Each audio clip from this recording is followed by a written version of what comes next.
Hi, this is Al Cartney. I want to thank you for tuning into this very important presentation. You're watching this video for one of two reasons. Either you're looking to replace or generate an additional income stream, or you're interested in the latest, most innovative financial products that can provide not only a blanket of security for you and your family, but also substantial tax savings. What you will see and hear today is a concept that impacts people that you can be passionate about. A smarter, more complete way to save money with higher income, more benefits, and tax-free. A multi-trillion-dollar business that pays billions to producers, and how you can make up for lost time and lost earnings. So here's the problem, folks. Most of the population's retirement, as a matter of fact, $17 trillion is in an IRA, 401k, 403b, or qualified plan, and a large percentage of that money will be lost to fees and taxes. In fact, the majority will outlive their income. Number two, 70% of the population will suffer a critical or chronic illness, such as a heart attack, stroke, or cancer, and live to age 65, but may be financially crippled in the process. And last, but certainly not least, 44% of the adult population cannot meet their financial obligations due to economic conditions. So let's get right into it. And really, what's the solution? Well, Freedom Equity Group. And we believe we're the solution because what we're all about is freedom. As a matter of fact, we liken ourselves to a crusade because we are building financial freedom for the American family. Our mission is very, very simple. We want to show every American how to save, grow, and retire, all tax-free with living benefits. In other words, financial freedom. Freedom Equity Group is a different kind of company. And the reason for that is we've got experienced leadership. Each of our owners have 30 years of experience in the industry, and you'll see three pictures of the top here of our ownership. Ron Blumenkemper to the left, Ron Petrinovich, our CEO and president, and Bill St. Clair, our chief operating officer. They have a clean track record. They've built, in one company, they've built over 48,000 agents. They've been number one producers as a producer group with many insurance companies. And the reason for that is because we've got a proven turnkey system. We've got the best team building system ever out there in the financial service business. We've got a product that fits everyone, that everyone can afford, and we've got an easy to follow income building system. Now, let me just real quick housekeeping here. What I'm about to share with you in this presentation is you're going to see some statistics, some information. This is for illustrative purposes and educational purposes. We don't proclaim to be CPAs or attorneys, so we're not giving any tax or specific legal advice. So problem number one, most of the population's retirement, $17 trillion, is in an IRA, 401k, 403b, and a large percentage of that money will be lost to fees and taxes, and the majority will outlive their income. So it's a big problem. Where do most people save for retirement today? Most people are saving in an IRA, a 401k, a qualified plan that are fully taxable. And today, there are 90 million people that invest in these type of Wall Street type of accounts called qualified plans. But there are many roadblocks along the way. As a matter of fact, there are four, and we want to make sure people understand what these roadblocks are. And the first is procrastination, risk, fees, and of course, taxes. So let's start with procrastination. When you look at the average person, if we said, well, I'd like to have a 20-year monthly income at retirement, whatever that age may be, with an assumed interest rate of 8%. If I wanted to have $5,000 a month, what would I have to put away? Well, it's pretty simple at age 20. It's only about $113 a month. The problem is what's happening at age 20. If you think back to when you were 20 years old, what were you doing at that time? Was putting money away for the future on the forefront? No, it was having a good time. It was going out with your friends, dating, that kind of stuff. Well, what about at age 30? Well, now you need more than double the money. The problem is now at 30, you may be married or may have been married with children. Well, now it's hard to save money. Well, in your 40s, well, I can't do it then, even though it's almost 3 times the money again, because now I've got kids, travel, soccer, baseball, football, different types of sports that they're in, hotel rooms, you're spending a lot of money. Well, how about at age 50? Well, at age 50, the kids are going to college. So now I don't have any money. It's all going out to tuitions. So now I'll wait till I'm age 60, and all I need to do is put away $8,100 a month for 5 years so I can have an income of $5,000 a month. So you can see procrastination has hurt a lot of people. And Americans, as a country, we are some of the worst savers in the world. Now, the question becomes, is this the best place to put your retirement nest egg? Well, Time magazine disagrees. They said, look, the ugly truth is that the 401k is a lousy product, a financial flop. Now, folks, we don't say that. Time magazine said this back in October of 2009. And one of the primary reasons is the high risk. And what you're seeing here is a chart of the S&P from 1997 to 2012, or a 15-year chart. And when you look at that chart, it looks like Rocky Mountains. It looks like a roller coaster. It looks anything but, secure. All right, there's tremendous amount of risk in Wall Street type accounts, and you weather that risk regardless of what you think you may or may not know in the marketplace today. As a matter of fact, most people have no idea how the market can be impacted by something that happens in another country. So there's a tremendous amount of risk when we talk about Wall Street accounts and 401k accounts. We have to keep in mind that how do people find out about 401ks? They go into work one day and there's a notice that goes out and that says, we're having a meeting today in the auditorium or the cafeteria, and we're going to talk about your retirement plan. And everybody comes into a meeting and they spend about an hour there, and somebody is going over with them the different types of funds that they're putting their money in. And in 1 hour's worth of time, we're expecting people to become pension fund managers. The reason why you see people crying on 60 Minutes because they're retired and they don't have enough money and they thought it would be different is because they never understood the risk associated with these Wall Street type accounts. The second reason is the fees. This publication talks about the hidden costs of 401ks, and up until recently, they weren't even disclosed. The average 401k or qualified plan has a 2.99% fee. That's annually on the amount of money in the account. Now, folks, just to put that in perspective, 2% over a 30-year period of time would cost you half your retirement income, just 2%. So just imagine what 3% is doing. The average 401k has $155,000 of fees per account per this publication. And the last one is taxes. Now, this one here, most people today think we pay too much in taxes. But if you really think about the last 100 years since the IRS was born in 1913, there's only been 2 times in the history of the last 100 years where taxes have been lower than they are right now. In fact, right now, our top marginal tax bracket is 39.6%. But if you look back into the World War II eras, it was 94%. In the 50s and 60s, as high as 91%. Try to imagine every dollar being able to keep only 9 cents. A big problem. So where are taxes going in the future? Well, we have to take into consideration that anything that is in a tax deferral type account, we have a partner, and that partner is the IRS. And our government has not been the most fiscally responsible partner that we could have, and we have no idea where they're going. As a matter of fact, if you had an opportunity to opt out of the tax system and pay lower fees and never ever lose money again, wouldn't that make more sense? Well, where do you think taxes will go? Well, look at this chart. Since 1929, government borrowing has risen, and I'm not going to read it to you, but here's what it says. If you look at the gray here, this is government spending or government borrowing, And if you look at the tax rates, they follow what the government has done. So you can see here right in the World War II era in 1945, you'll see the government spending or borrowing went way up, and look at the taxes. Taxes were as high as 94%. And then you'll notice when government borrowing went down, look at what happened to the tax rate. Well, look at where we are today, and let's take a look at where government borrowing is. Where do you think taxes are going? You're right. They're probably going to go up. If this chart is accurate and it's over 85 years old, one would have to believe that taxes would have to go up. So therefore, when we look at the 4 retirement phases of retirement planning, the first one starts with the contribution. If we look at the typical qualified plan, IRA, 401k, what have you, it is tax deductible. So what are we actually saying?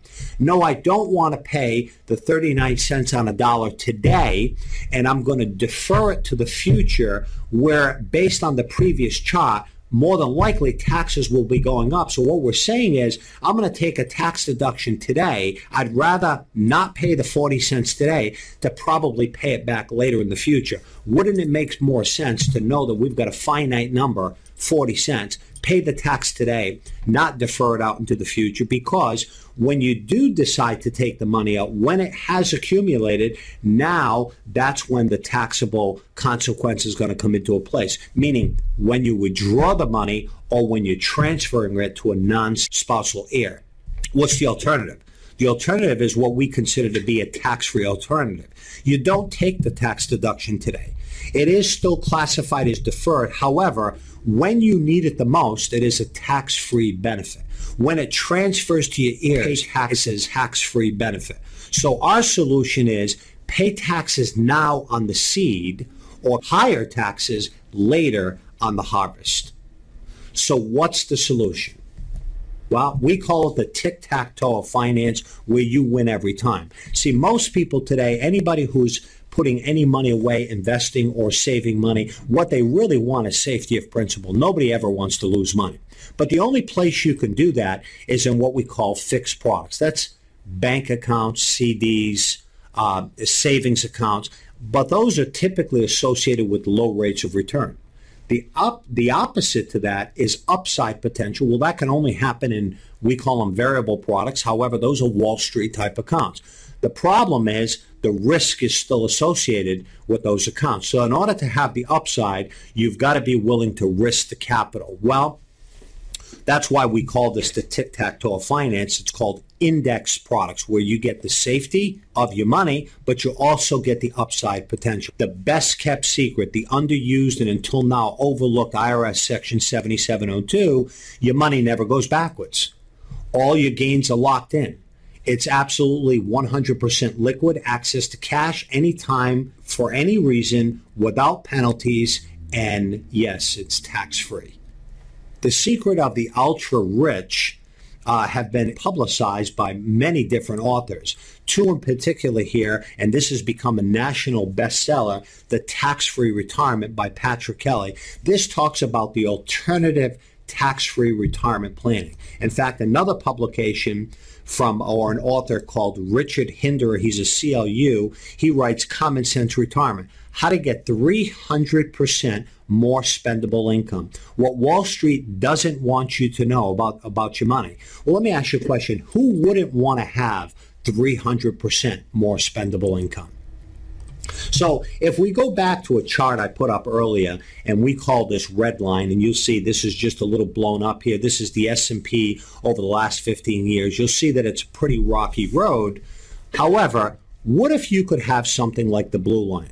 So if you knew nothing about our business and nothing about investing, and I showed you this one chart, and I said, if you had an opportunity to take $100,000 and put it away, what line would you want it to be on? Would you want it to be on the red line or the blue line? Well, I'm sure you'd all pick the blue line. And there's a number of reasons why. Number one, it's got a higher value at the end of the 15-year period. But looking at it more closely, what do you notice about the blue line? Well, it doesn't quite go as high as the red line. But look at what happens when the red line goes down. Stock market declines. What happens to the blue line? It stays the same, meaning it never goes backwards. Again, when it goes up, as it did back in 04, 5, and 6, you'll see that the blue line went up, not quite as high as the red. But look at what happened in 2008 when most people suffered a 38% loss. Look what happened in the blue line. So your money never goes backwards, it only goes upwards. And by the way, folks, this gets worse, because if you look at the red line, the one thing that's not factored in here, because this is what the S&P has done, which is one of the leading indices used for comparison purposes because it's the most stable, what's not factored in here is the fees. Well, let's take 3% of 100,000, 3% of 117, 3% of 140. As a matter of fact, whether it goes up or down, you pay the fee. You get penalized if you do well, because the more your account grows, the higher that fee is per year. 3% of an ever-increasing number means that you have an ever-increasing amount of fees that are associated to your account. So if you took 3% out of this over the last 15 years, that's at least another $45,000. And there's one last piece of this here is taxes. Of course, this is not factored in for taxes. This would all be 100% taxable. Now you understand why most people have said this has been the lost decade. I have gone nowhere. I was better off 10 or 15 years ago than I am today. Statistically, that's true because most people have their money in these type of accounts. Problem number 2, folks. 70% of the population will suffer a critical or chronic illness such as a heart attack, stroke, or cancer and live to age 65, but may be financially crippled in the process. This is a serious problem, folks. Every year, over 6 million Americans suffer a heart attack, stroke, or cancer. 1.2 million Americans suffer a heart attack every year. 17.6 million Americans alive today have survived a heart attack. So what does that tell you? That tells you that medicine has evolved, awareness has evolved. So there are more and more people today, as opposed to years ago, you had a heart attack, you just died. Now more and more people live because of awareness in medicine and innovation of medical services. Same thing with strokes. Each year, almost 800,000 people suffer a stroke. Many end up with permanent disabilities, but they're still alive. Cancer, 3.5 million new cases a year. Average cost over $140,000 of expenses. Over 65% of the expenses are indirect and not covered by traditional insurance. So there are 11.7 million people currently living today with cancer. But what do? See, you can protect against these type of things with different types of insurance, right? So when we talk about someone who has a disability, well, if they purchased disability insurance, well, they would be protected, right? If they purchased life insurance, they would be protected, of course, if they would have died prematurely, right? As a matter of fact, they call it life insurance, but in reality, is it really life insurance? Most people who own life insurance realize that that is a benefit paid to someone else. So is it really life insurance or is it death insurance? Critical illness. You could buy a plan to cover critical illness. You could also buy an insurance program that covers a chronic illness like a long-term care. The fact is, all of these are important, but all of these come associated with the cost. Well, so what's the solution? Living benefits. What if there was a plan that would protect against critical illness? So if you had a heart attack, stroke, cancer, or major organ transplant, you'd be covered. Chronic illness, unable to perform 2 of the 6 daily living activities or cognitively impaired, or terminal illness. And you could have these all at no additional cost with the right product or the right service. So what if there was a product that protected you and your family from market risk without losing the upside potential? That provided liquidity without restrictions, allowed access for college education for your children, protected you and your family from financial devastation, solved the issues of critical, chronic, and terminal illness, all while providing for a tax-free income that you cannot outlive? Well, there is. We have a solution for every family, and there's 2 products that may cover many financial needs. The first product is term insurance. Most people are familiar with term insurance. It's real simple. It provides an income tax-free death benefit. You have to die for someone to get the money. There are no living benefits, and essentially, you have to die to use it. Well, that's the old term. Now there's a new term. The new term still provides an income tax-free death benefit, but it also has a no-cost critical, chronic, and terminal illness rider that can have up to a 90% payout while you're still alive. It's a fully convertible product to a permanent form of protection, but it provides living benefits, meaning you don't have to die to use it. You can be paid while you're still alive to cover situations that may occur. The second product is what we call Index Universal Life, and it is truly the retirement solution. This is what the banks and wealthy have been doing for years, and we just bring it to everyone else now. Again, it's called Index Universal Life. We call it the Swiss Army knife of finance. Tax-free money when you need it the most. See, folks, we got you covered. If you live too long, or you get sick, or you die too soon. So it's life insurance you don't have to die to use. Problem number 3. 44% of the adult population cannot meet their financial obligations due to economic conditions. A lot of things have changed. So what's the solution? Well, we call it the tale of 2 brothers. Our story begins with two brothers, both age 35, both saving $600 a month, both earning 8% interest for the same period of time, 30 years to age 65 or the retirement age. Brother A believes in the old way. Save for retirement in qualified accounts, receive a tax deduction, and pay taxes later. Brother B believes in the new way. Save through the innovative product called Index Universal Life and receive tax-free income later. So Brother A contributes $6,500 a year into his 401k, and he gets an employer match of another $1,000 a year. And what he does is he buys an old term. He pays $680 a year for a $600,000 term policy, which will cover him for 30 years. Brother B, on the other hand, decides not to take the 401k contributions, no employer match, and he puts $600 a month into an Index Universal Life with a $600,000 benefit. Well, let's see who made the right decision. 30 years go by. Brother A has accumulated $158,000 in his 401k.